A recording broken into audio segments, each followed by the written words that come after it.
The intern. Movie की शुरुआत होती है और हम 70 साल के बैन को देखते हैं जो अपने रिटायरमेंट के बाद की लाइफ से काफी बोर हो गया रहता है और अपना मन लगाने के लिए नई नई चीजें ट्राई करता है, पर कोई भी तरीका उसका अकेलापन दूर नहीं कर पाता। पर इसी बीच एक दिन रोड पर उसे एक मर्चेंडाइज कंपनी फिट का एडवर्टीजमेंट मिलता है जिसमें लिखा होता है कि उन्हें एक सीनियर इंटर्न की जरूरत है, जिसे देखकर बैन तुरंत उस कंपनी में जॉब के लिए अप्लाई कर देता है। दूसरी तरफ हमें उस मर्चेंडाइज कंपनी को दिखाया जाता है और यहाँ हमें पता चलता है कि इस कंपनी की शुरुआत करने वाली और इसे चलाने वाली एक औरत है जिसका नाम जूल रहता है, जो कि बहुत इंटेलिजेंट रहती है, पर उसकी एक बहुत बुरी आदत रहती है और वो ये कि अगर कोई चीज उसके बनाए रूल्स के मुताबिक नहीं होती तो वो उस चीज को हटा देती है या फिर नाराज हो जाती है। पर वो दिल की बहुत अच्छी रहती है। इधर बैन अच्छी तरह से तैयार होकर इंटरव्यू देने पहुंच जाता है और अपने एक्सपीरियंस से इंटर्न का जॉब बाकी 3 लोगों के साथ क्लियर कर लेता है और उसकी काबिलियत के अनुसार उसे जूल के अंडर दे दिया जाता है। पर जूल को यह बात पता नहीं रहती कि उसके लिए एक 70 साल के आदमी को एज ए इंटर्न हायर किया गया है, क्योंकि वो बस अपने काम पर ही हमेशा लगी रहती थी। पर जब ये बात उसका दोस्त कैमरन उसे बताता है कि कंपनी ने उसके लिए 70 साल के एक आदमी को उसके लिए इंटर्न रखा है,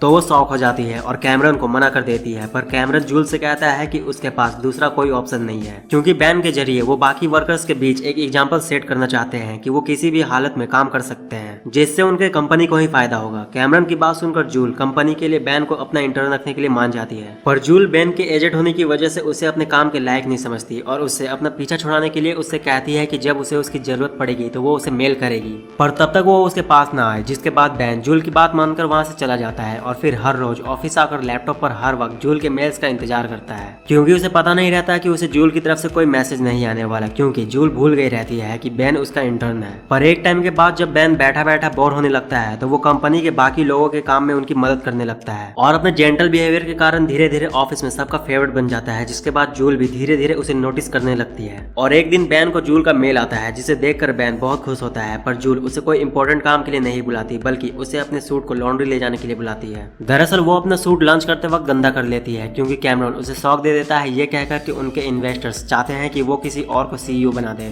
जो वेल क्वालिफाइड हो, क्योंकि अब उनकी कंपनी बहुत बड़ी हो चुकी है, जिस वजह से इन्वेस्टर्स को लगता है कि वो कंपनी को ठीक से नहीं चला सकती। इधर अगले दिन बैन जूल का मूड ठीक करके उसे इम्प्रेस करने के लिए सुबह जल्दी आता है और उस टेबल को साफ कर देता है जो बहुत भरा हुआ रहता है, जिससे जूल को इरिटेशन होती थी। जिसके बाद उस टेबल को साफ करने के बाद पूरे ऑफिस में बैन की बहुत तारीफ होती है और जूल को भी उस टेबल को साफ देखकर बहुत खुशी मिलती है। इधर एक औरत जिसका नाम फियोना रहता है वो भी बैन के बिहेवियर से इम्प्रेस हो जाती है और उसे अपने साथ घूमने चलने के लिए पूछती है। जिसके बाद जेसन, जो कि सभी को सुपरवाइज करता था, और उसके साथ एक और इंटर्न मिलकर बैन को पूरा चिढ़ाते हैं और इन सब चीजों की वजह से धीरे धीरे बैन का मन ऑफिस में लगने लगता है। पर इसी बीच जब जूल को अपने कंपनी के सीईओ को अपॉइंट करने की मीटिंग में जाना होता है तो बैन जूल के ड्राइवर को जूल के आने से पहले शराब पीते देखता है, जिसके बाद वो उसके पास जाता है और उसे धमकाकर वहां से निकलने पर मजबूर कर देता है और फिर खुद जूल को ड्राइव करके मीटिंग में ले जाता है। पर वापस आते वक्त जब जूल कैमरन से बात कर रही होती है तो बैन उसके एक्सक्यूज से समझ जाता है कि जूल नया सीईओ नहीं रखना चाहती। इसके अगली सुबह बैन को बेकी का कॉल आता है जो जूल का सारा काम देखती थी और वो उससे रिक्वेस्ट करती है जूल को पिकअप करने के लिए। जिसके बाद वो रेडी होकर जूल को पिकअप करने चला जाता है और क्योंकि वो प्रोफेशनल ड्राइवर नहीं रहता तो जूल का पति मैट उसे कॉफी के लिए अंदर बुला लेता है, जिससे जूल को थोड़ा अनकंफर्टेबल फील होता है और उसे लगता है कि बैन हर चीज में थोड़ा ज्यादा ही इंटरफेयर करता है। जिसके बाद जूल कैमरन से रिक्वेस्ट करती है उसे कहीं और ट्रांसफर करने के लिए, पर इसी बीच बैन से और बात करने के बाद जूल भी बाकियों की तरह उससे अटैच हो जाती है और बातों बातों में बैन उसे बताता है कि ये उसका पिछला ऑफिस भी हुआ करता था जब यहाँ पहले दूसरी कंपनी थी और यही वो जगह थी जहाँ उसे अपनी बीवी मिली थी, जिस वजह से उसे इस जगह से थोड़ा ज्यादा लगाव है। आपस में बात करते करते दोनों के बीच एक स्पेशल तरह की बॉन्डिंग क्रिएट होने लगती है। बैन जूल को अपनी बेटी की तरह मानने लगता है और जूल भी बैन के सामने होने पर रिलैक्स महसूस करती है। पर जूल कैमरन को मना करना भूल जाती है कि उसे बैन को रिप्लेस नहीं करना है, जिस वजह से कैमरन बैन को अचानक से जूल के पास से कहीं और रिप्लेस कर देता है। पर जैसे ही ये बात जूल को पता चलती है वो तुरंत बैन से आकर माफी मांगती है और उसे फिर से अपने साथ रख लेती है और दोनों की बॉन्डिंग और अच्छी हो जाती है जब जूल कैमरन को अपनी माँ के बारे में मेल कर रही होती है, जिसमें वो अपनी मॉम की हरकतों से फ्रस्ट्रेट होकर उनके बारे में बहुत बुरा भला लिख रही होती है। पर गलती से वो मेल कैमरन की जगह वो अपनी मॉम को ही सेंड कर देती है। जिसके बाद वो बैन से मदद मांगती है तो बैन ऑफिस के अपने कुछ दोस्तों को लेकर जूल की मॉम के घर जाता है और उनके लैपटॉप को चोरी करके जूल के मेल को डिलीट कर देता है और इसके बाद जूल बैन की वजह से अपने और वर्कर्स को भी ठीक से जानने लगती है। इधर बैन की लाइफ में एक और स्पेशल चीज होती है, फियोना बैन को ऑफिशियली डेट करने लगती है। पर जब सब कुछ ठीक चल रहा होता है तभी एक दिन जब बैन जूल की बेटी को उसकी एक दोस्त की बर्थडे पार्टी से वापस लेकर आ रहा होता है तो वो जूल के पति मैट को किसी और औरत के साथ देखता देता है, जिससे उसे जूल के लिए काफी बुरा लगता है। जिसके बाद वो जाकर मैट को इशारों में समझाता है कि वो जूल को धोखा देकर बहुत बड़ी गलती कर रहा है, क्योंकि जूल बहुत स्पेशल लड़की है और उसे दोबारा उसकी जैसी लड़की नहीं मिलेगी। पर इसके बाद भी बैन के मन में एक उलझन रह जाती है, क्योंकि वो जूल को इस बारे में बताने की हिम्मत नहीं कर पाता। पर जब ये लोग नए सीईओ के इंटरव्यू के लिए सैन फ्रांसिस्को जाते हैं तो जूल बैन को खुद बता देती है कि उसे एक बात पता चली है, और वो ये कि मैट उसे चीट कर रहा है। जिसके बाद बैन जूल से कहता है कि उसे भी ये बात पता थी, पर उसे समझ नहीं आ रहा था कि वो उससे कैसे कहे। और फिर जूल से कहता है कि अगर उसे ये सब पहले से पता था तो उसने मैट से बात क्यों नहीं की।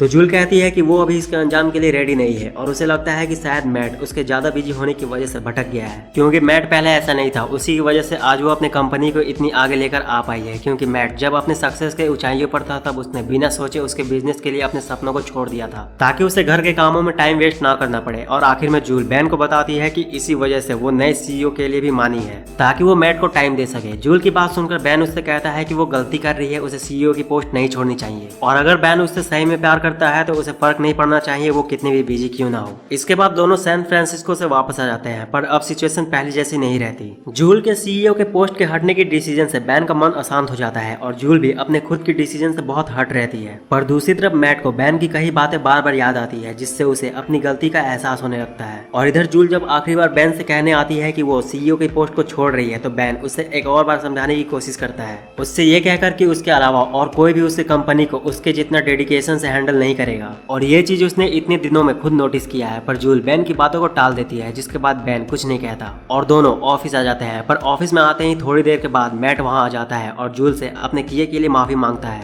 और उससे कहता है कि उसे अपने सीईओ के पोस्ट को छोड़ने की कोई जरूरत नहीं है, वो मिलकर फिर से अपने रिश्ते को ठीक करेंगे। जिसके बाद जूल सीईओ की पोस्ट से रिजाइन करने का अपना फैसला बदल देती है, और सारी बात बैन को जाकर बताती है, जब टेंशन की वजह से वो ऑफिस से छुट्टी लेकर चला गया रहता है। जिसके बाद सब कुछ पहले की तरह वापस नॉर्मल हो जाता है और मूवी यहाँ खत्म हो जाती है। तो यार बस इस वीडियो में इतना ही। वीडियो कैसी लगी कमेंट करके जरूर बताना, और इस तरह की और मूवीज के लिए चैनल को सब्सक्राइब करके बेल आइकन को प्रेस कर लो। तो मिलते हैं नेक्स्ट वीडियो में, तब तक के लिए बाय। और हाँ, जाते जाते इस वीडियो को लाइक जरूर करते जाना।